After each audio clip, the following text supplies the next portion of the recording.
அவசர செய்திகள் அப்படிங்கிற மாதிரி தான் ஒரு சின்ன விஷயம் கிடைச்சதுன்னா போதும், அதை மக்கள் வந்து சோஷியல் மீடியாவில் போட்டு எல்லாரையும் பயமுறுத்தி சமீப காலங்களில் நம்ம பார்க்குற இந்த ராசி பலன் மாதிரியே தாங்க. கொஞ்சமாக இருக்கிறத கூட சொல்லி சொல்லி சொல்லி சொல்லி பயமுறுத்துற மாதிரி இந்த விஷயத்துலையும் இப்போ மக்கள் மிகப்பெரிய பேனிக்கு உள்ளாயிருக்காங்க. இப்போ நான் வரும்போது பார்த்தேன், எல்லா பெட்ரோல் பங்க்குமே அவ்வளோ கூட்டம் நிரம்பி வழியுது. நாமளாவே யோசிச்சு பாருங்க, இந்த வெயில் காலத்தில் நம்ம டேங்க் ஃபில் பண்ணி வைக்கிறது எவ்வளோ ஆபத்தான ஒரு விஷயம்.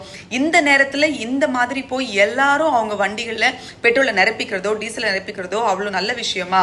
இன்னொன்னு ஒரு விஷயம் நான் பார்த்தேன், என்னால அதுதான் தாங்க முடியல. இங்க பாருங்க, ஒருத்தர் அவருடைய வாட்டர் கேன் கொண்டு வந்து அதுல வந்து ஃபுல்லா பெட்ரோலை ஃபில் பண்ணிட்டு இருக்காரு. இது முதல்ல பெட்ரோல் பங்க் கொடுக்கறது ஒரு மிகப்பெரிய தவறு. அடுத்தது இந்த மாதிரி வாங்கிட்டு போய் வைக்கிறது எவ்வளவு ஆபத்தான ஒரு விஷயம் சொல்லுங்க. இந்த மாதிரி விஷயங்களை தயவு செய்து யாரா இருந்தாலும் செய்யாதீங்க. எங்க நடந்தாலும் இது மாதிரி